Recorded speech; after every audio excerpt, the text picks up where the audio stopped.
Greetings, MechWarriors. This is Blackhawk SC. As I mentioned in one of my earlier videos, I'd like to do a guide on the Battlemaster 2C, and here I am following through on that promise. In this video, I'm going to talk specifically about the 5 LPL build, which I think is the best build for the chassis in the solo queue. Although it's similar to the Banshee 3M, there are quite a few differences that makes it worthy of its own guide. First of all, I want to talk about the chassis' position in the current solo queue meta. I'm specifically leaving group queue out of this discussion because the mechanics are very different there. I think the Battlemaster 2C is currently somewhat of an underrepresented mech in the solo queue, relative to how amazingly good it is. But I think it's mostly because players haven't quite caught on yet to its strength. Similar to the Banshee 3M, the 5 LPL Battlemaster 2C delivers a powerful alpha at the mid-range, which is where most engagements tend to happen in the higher tier solo queue. But perhaps more important than its alpha size and range is the ability for the Battlemaster and Banshee to get that alpha out without taking return fire due to their high mounts. Now, we currently see a lot of Black Knights everywhere in the public queues, and there's hardly a match that I don't see a Black Knight in. But the issue with the Knight is that for each engagement it gets itself in, it's likely to take return fire due to how much of the mech must be exposed to get that alpha out. The Black Knight can take that return fire due to how much armor and structure it has, and how well it can spread damage. But I'd say little to no return fire is always preferable to taking damage, no matter how spread it is. In the upper tier solo queue matches, where stalemates between two death balls is the norm, the ability to single-handedly attrition the enemy 55 points at a time without taking damage is crucial to getting your team that 2-3 at mech advantage that basically decides the match. This is why, in my opinion, both the Banshee and the Battlemaster is stronger than the Black Knight in the solo queue. Next, we can compare the Banshee 3M and the Battlemaster 2C directly, and I've made a small spreadsheet to help explain. I've also listed some direwolf stats in the last column. Of course, you can adjust the engine size as you see fit, but let's go with these two builds right now. We can see that the Battlemaster is essentially a 100 tonner and an 85 tonner shell by comparing the stats on the Battlemaster and the direwolf.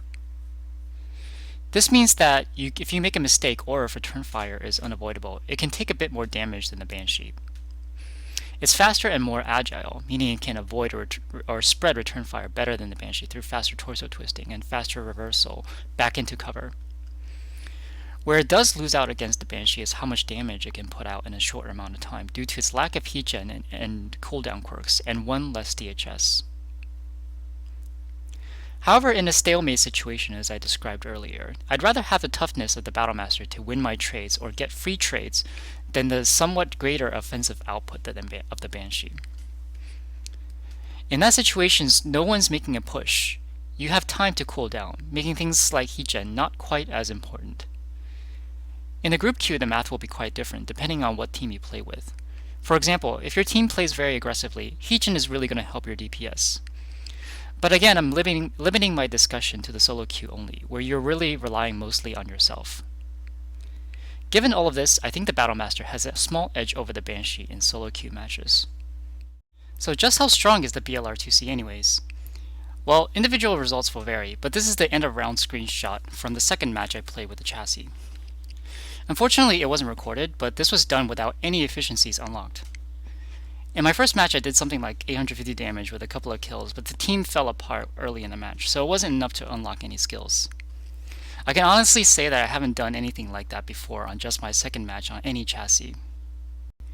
With games like these, I was able to master the 2C in about one day with the help of some premium time.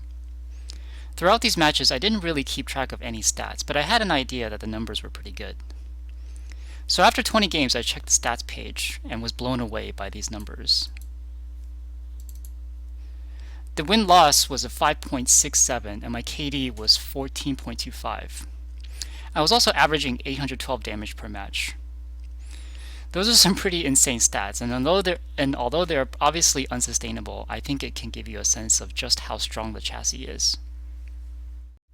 Going into the specifics of the build itself, if you've seen my Banshee 3M guide, the design principles are similar.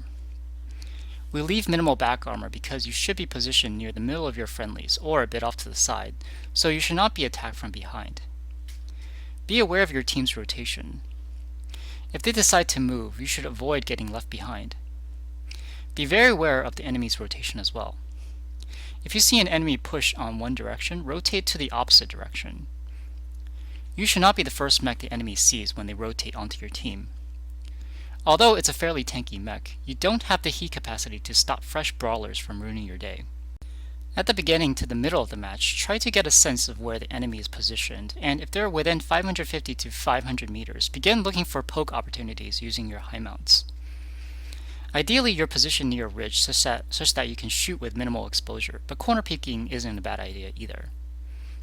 Don't engage before the enemies get into range, but when they are in range, you must not play passively, which means that you need to actively seek out those damage opportunities. There are two other key skills that's needed to maximize the effectiveness of mechs with high mounts. First, you need to be aware of just how much your mech needs to be exposed to get the lasers out. The problem I see with a lot of players is that they unnecessarily expose half or more of their torso even though their lasers are right next to their cockpits like this. Secondly, if you're peeking over a ridge, try to start your reversal back into cover at the same time or even a bit before your second set of lasers fire. You need to take into account acceleration time, especially in an assault mech, and I can guarantee you that your lasers will finish all or the majority of its burn before you're fully back into cover, even if you start your reversal early.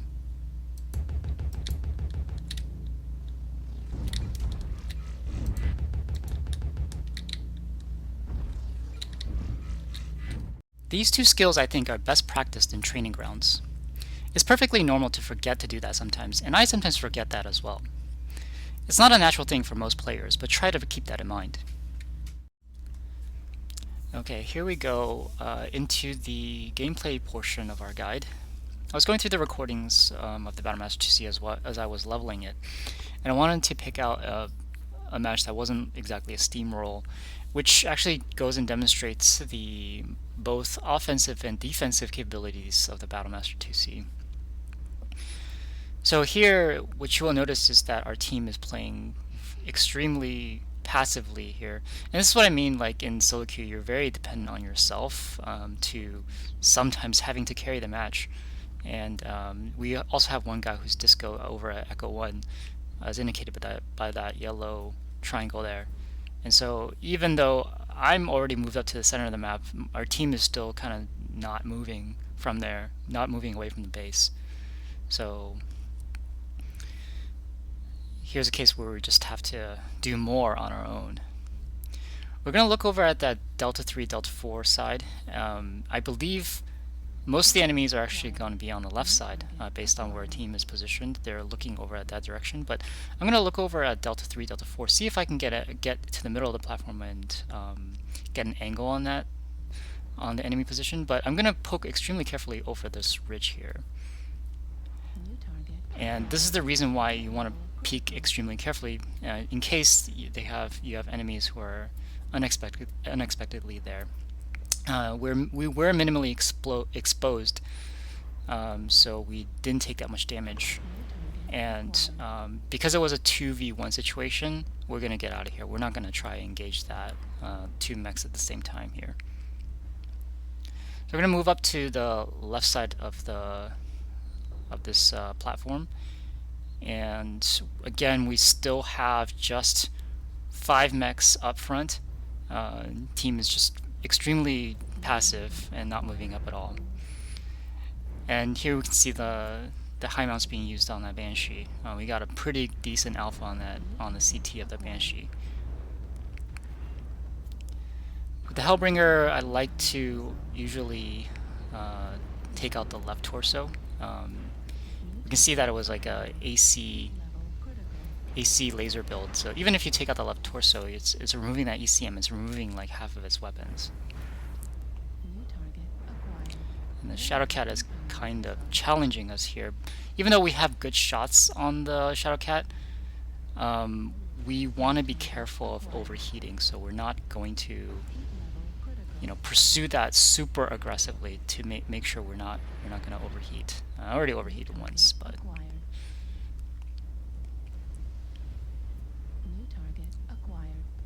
Here we go. We finish off the Shadowcat. Most of the shots that we placed were to its CT, and that's again the power of the large pulse lasers, the accuracy of the large pulse lasers coming into play. Fortunately for us, the enemy team is kind of trickling in one by one, exposing themselves one by one here. So if they were making a big push, then I would have been in trouble. And here we get rid of that Hellbringer's left torso.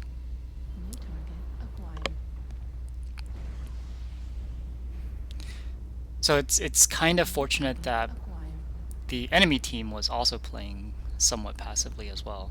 So we're able to get these pokes in and, as I said, attrition down the enemy one component at a time, 55 points at a time here.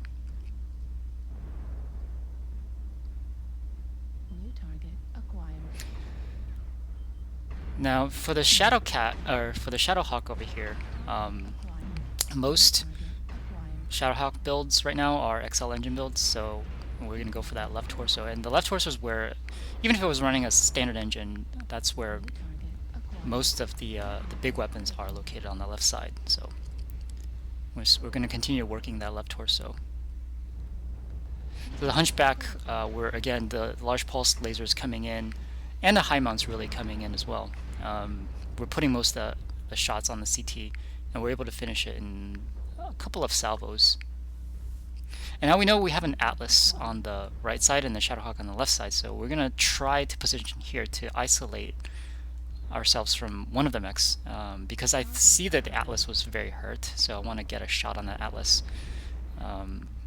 if it pokes out. But he wasn't showing up, so I'm going to turn my attention over back to the Shadowhawk again here. You can see the Shadowhawk is...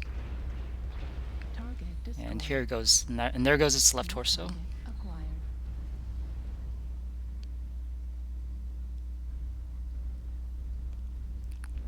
Again, very important not to overextend, meaning be aware of your heat cap. And there's a lot of shots that I could have taken that I did not take because, we're running into heat issues.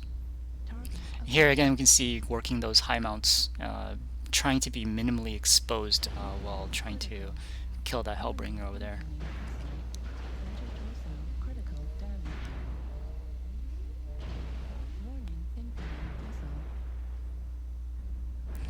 And of course, being minimally exposed, being less exposed, helps us get into cover a little bit quicker after the Archer was trying to LRM us. Again, those high mounts coming into play. If it was slightly lower mounted, I'm not sure I could have gotten good angles on mechs underneath that ridge.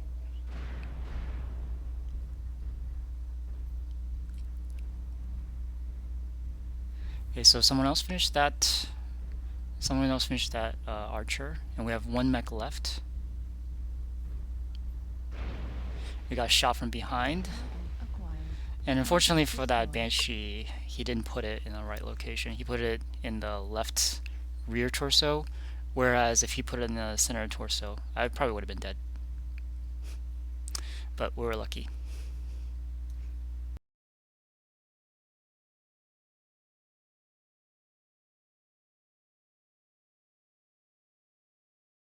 So I think the key takeaway from this match is shot placement, being able to isolate mechs that you want to shoot at through positioning and through using your high mounts, and being aware of your heat, because of the lack of energy heat gen quirks.